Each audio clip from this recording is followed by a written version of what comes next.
So artificial intelligence, right? We like to break it down really in three areas, right? So you have machine learning, and that's the dominant approach for artificial intelligence, right? And it's the whole idea of using algorithms to learn from data, and then to basically improve whatever you're trying to do, the experience with those algorithms. As Kent said, it's like mathematical, statistical algorithms that have been around for a long time, like regression and decision tree, things like that. But deep learning is really a emerging area that is really rapidly increasing, which you are using large data sets to iteratively train many layered neural networks. Okay? As they always say, it's inspired by the human brain, right? That's used a lot. Awesome. But it really is to deliver faster and more accurate inferences about new data. So when you get a new image, new speech, you're processing new language, you are taking that data point, going against your model and coming back with, okay, we think that this is whatever the answer is. So if it's an image, we believe this is a cat, right? So whatever you're trying to do, whatever your use case is. So we see deep learning as really kind of a subset of machine learning. And those type of training of deep neural networks has historically been really working well on GPUs. And this is why so NVIDIA has kind of doubled down on that area. But in traditional machine learning, it's been done on Intel architecture for a while. And also the inference part of deep learning, right? Yeah. Correct. And then that's the other piece is once you have this trained model, where you're doing the inference can vary, right? Yes, you may be doing it on a large data center as well, which you see a lot in HPC, but what's happening with machine learning, it's also transferring to edge devices. So you may want to get real-time results, do the inference or the scoring on the edge device. A great example of that is automotive and autonomous driving, right? So when you are identifying an object, the car is identifying objects, it wants the car to react real-time to whatever is in the middle of the road, as opposed to transferring that to the cloud. Now, they may be transferring other things like traffic and other cars, and some inference may also be happening in the cloud, but certain pieces would want to be actually done on the edge on the inference. And this is where, or let's say digital surveillance, like a smart camera, right? So you wanted to detect an object very quickly and do something quickly, so you may be doing inference on the edge. And this is where like the footprint of the model really makes a difference, because it can't be really large. You want it to be executing quickly.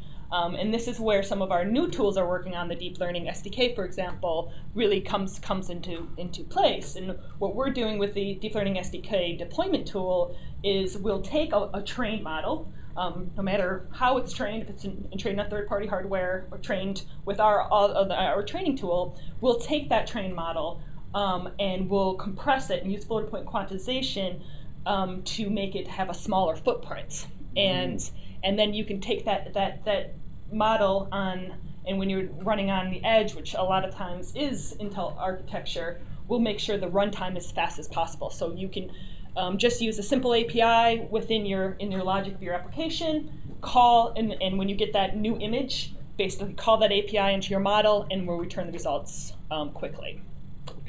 So, Rich, if I may interject, just I know that session was really probably very sort of one-on-one-ish for the typical HPC user, but from a search perspective, an article like what is the difference between machine learning and deep learning would do extremely well on search and bringing in traffic to the channel. So just for what it's worth. Yeah. Yeah, and also, and when we talk about artificial intelligence, we also, the kind of third category, I mean, those are the two main that we hear a lot, but you do hear some just general data analytics, right? So that also will fall under the term artificial intelligence. Or the other term you hear is cognitive computing. Yep. IBM is really pushing that, and sort of some other people. So, yeah, being able to sort out these terms and which are hierarchically different versus what are just completely different things altogether. Yeah, I think a lot of people are Which one's confused about predictive? The predictive modeling, is that deep learning or machine that. learning? Any of them could be predictive modeling. That's okay. just sort of an application that could use a variety of techniques. Yeah. We should tell Christy that's a great white paper. That this whole discussion, the cognitive learning, deep learning, machine learning, that would do extremely well. And the way the deep learning is set up with the neural networks and all the different layers, depending on which topology you're using, really is good for certain areas too. It's as I mentioned, image vision related is really a big domain that you see in deep learning because of the way it's set up. Well, thank you. That was language translation is another one, right? Yeah, language you're seeing a lot with SQL. Sorry, Rich. I was just burning in the back of my mind, so I had to get the difference. So I appreciate it. Good. No, it's a good article. Good point. Okay, so let's say we have we've trained a neural net or a model, as you call it. Is there a difference between a neural net and a model in this? It's just the name. It's a model for so the trained model. Yeah. A neural net's a kind of model. I mean, there are other ones that aren't based on neural nets, but the for deep learning, that would be the one. Okay. Okay. Can we step back and just the act of inferencing, right? Sure. Using that model. Yeah. What is that verb? Tell me about what is an inference? Yeah, let me even stop at. Let me start from the beginning. I think that might be easier to help understand. So, in deep learning, right, you are going to have tens to hundreds of thousands of images. Let's say for example purposes, right? Let's say for example you want to do handwriting, right? So you want to translate handwriting into identification, right?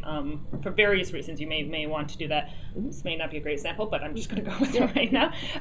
So you would want all these different, all the different letters, and they're being drawn very many different ways, right? So you're going to have a ton of different A's, a ton of different ones, a ton of different twos, images, right? Yeah. That you're going to want to train a model. So coming up with that set of images is actually a big challenge right now, but there are some key areas like model zoos and things like that, which actually Google and other people are putting out there so that you can get these large data sets. But depending if you're doing something more complicating, like trying to determine whether a tumor is cancerous or benign, right? It may be a lot of work to get all this data, but you're getting tens and hundreds of thousands of images. Once you have these images and you have labeled them with ground truth, so saying, hey, this image is an A, right, for example, you then take all of these images and you train your model. And what we have done with the deep learning SDK is we've basically provided a really easy interface to use Caffe, Intel optimized version of Caffe, which again is an open framework made from our friends in Berkeley, to basically make it really easy to upload those images and create a data set for your model. Okay, so what you're doing is then when you're creating the model, you're using a certain topology that you want to use and different hyperparameters to make sure that that model, that set of data is being trained to that level of accuracy that you desire. And so we provide a lot of real-time visualization graphs and analytics to help you determine, are you to the accuracy that you want, right? So at the end of the day, though, what you're having is a model that's using a set of data. Some of it is used for training purposes, and then another set is set aside for validation purposes to make sure that this model is accurate, so that when you go and you do use inference, you take a new data, let's say another two I draw on a piece of paper, make an image of it, put it through the model. I want the model to predict that that's a 2. Right, and that's what inference is taking another set of data that's not part of your training and predicting what that is. And then from there, you're going to engrave that into your application logic to make sure that whatever your program is doing is using that result appropriately. Yeah.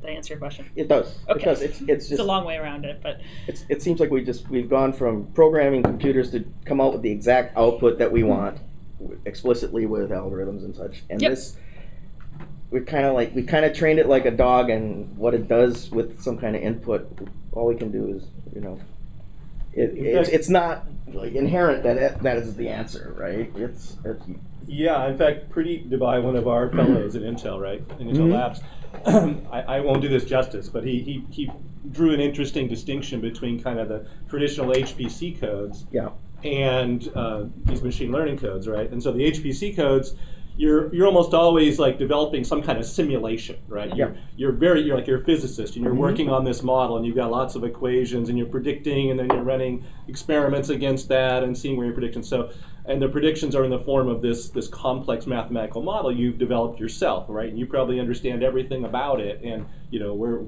how the input propagates to the output. In the case of this machine learning, and especially deep learning, where you've got many layers of neural nets, you really don't understand how that model works at all internally. It's much more of a black box. You're feeding it a whole lot of data. You're getting some observed outputs. You're measuring those. Okay, we're getting accurate predictions, so we like this. But if someone asked you, exactly what's going on in all these different, levels in the neural network and things, really no one could tell, right? The model is trained, but you couldn't go in there and really reverse this, assemble that and get back to what was there before. So it is inherently different in that, yes, we've got effectively software writing itself within certain parameters, as opposed to humans writing every bit of it now, right? And so that's a fundamental change, even though there's still plenty of work for humans to do, but it's a fundamental change to the core of the algorithm. That's And so what we see in companies is they're taking, so we have the open source, these frameworks out there that people are using kind of through the method that I just mentioned. But they may want to add their secret sauce, and they may want to customize a certain layer of that framework. Of that topology when they're doing their algorithm development.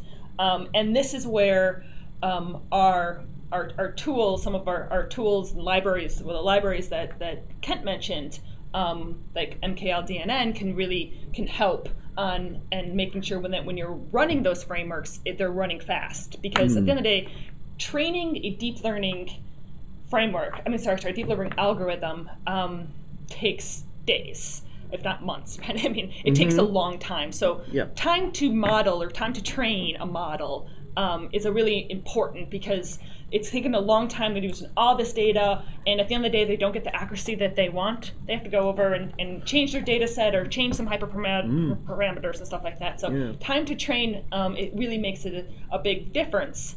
And this is where some of the software optimizations that we're doing with the frameworks to run quicker on IA really is helping the companies to reduce that time to train. And in addition, throughput, right? So once you get a image, right, you want to have it quickly determine what is that answer. So throughput of an image is also very, very important, and this is where doing inference is really a key thing that we're seeing right now with Intel architecture. On the topography, exactly. Topologies, how do you say it again? Topologies? Topologies. What is that? And there's like 8 of them or something that Yeah. And then how does a company select? What is the criteria when they're looking at them?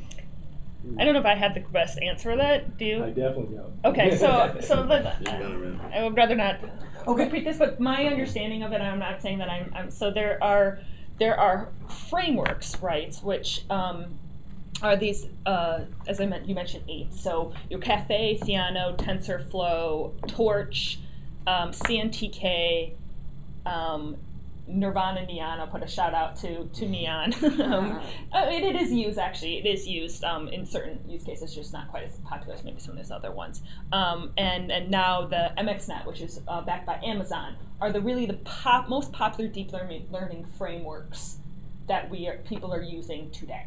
Okay.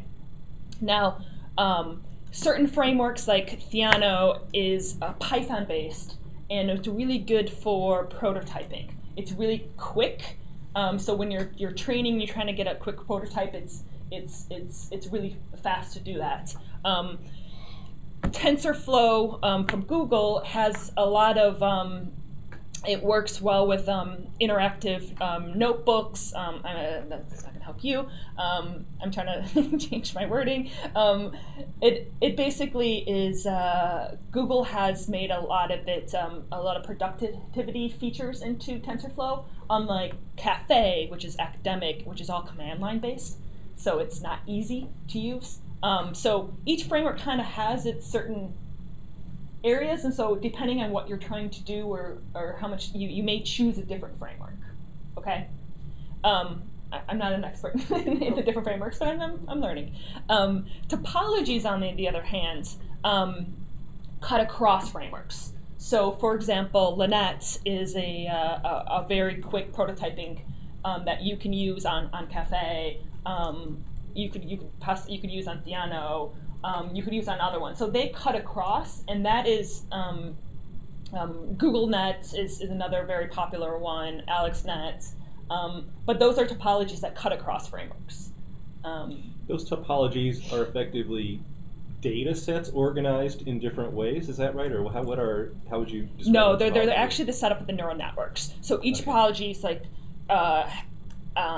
Lynette, for example, only has 7 layers, while GoogleNet has 21 layers, which is why it takes so much longer to run to create a model using GoogleNet, but it's also very more accurate. Okay. So it's I don't know if I described it very well, but it's basically how the neural network is set up. Okay. The different layers of the training is set up. Okay, so depending on your accuracy requirements versus speed, you might choose a different one. That'd be a key criteria. Yep, definitely. Do these frameworks include pre-trained models? I mean, are they ready? There's industry is helping that gap, right? So as I mentioned, Model Zoo is a very popular website, which you could go get your own, and this is actually, to be honest, where a lot of people do is they actually don't start from scratch. Yeah. They start with a model that's already been trained, and then they take that model and customize usually that last layer of the neural network in order to do what they want to do. Right. So that's a very common thing to do. Plus, then you don't have to have necessarily all the data set to do the modeling, and so that's kind of what we're seeing in industry is already trained models out there that people are customizing or adding their secret sauce. Okay.